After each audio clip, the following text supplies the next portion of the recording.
The Gospel according to Luke. There was once a rich man who dressed in the most expensive clothes and lived in great luxury every day.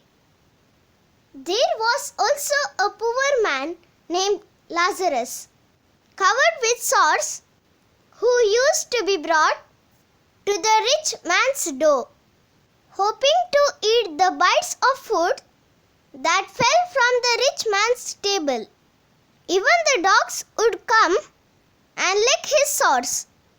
The poor man died and was carried by the angels to sit beside Abraham at the feast in heaven. The rich man died and was buried, and in its where he was in great pain. He looked up and saw Abraham far away with Lazarus at his side. So he called out, "Father Abraham, take pity on me and send Lazarus to dip his finger in some water and cool my tongue, because I am in great pain in this fire." But Abraham said, "Remember, my son, that in your lifetime you were given all the good things, while Lazarus got all the bad things. But now he is enjoying himself here, while you are in pain. Besides all that, there is a deep pit lying between us, so that those who want to cross over from here to you cannot do so, nor can anyone cross over to us from where you are."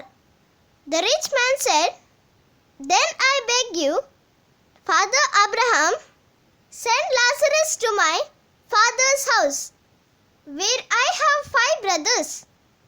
Let him go and warn them, so that they at least will not come to this place of pain." Abraham said, "Your brothers have Moses and the prophets to warn them. Your brothers should listen to what they say." The rich man answered, "That is not enough, Father Abraham. But if someone were to rise from death and go to them, then they would turn from their sins." But Abraham said, "If they will not listen to Moses and the prophets, they will not be convinced, even if someone were to rise from death." The Gospel of the Lord. Praise to you, Lord Jesus Christ.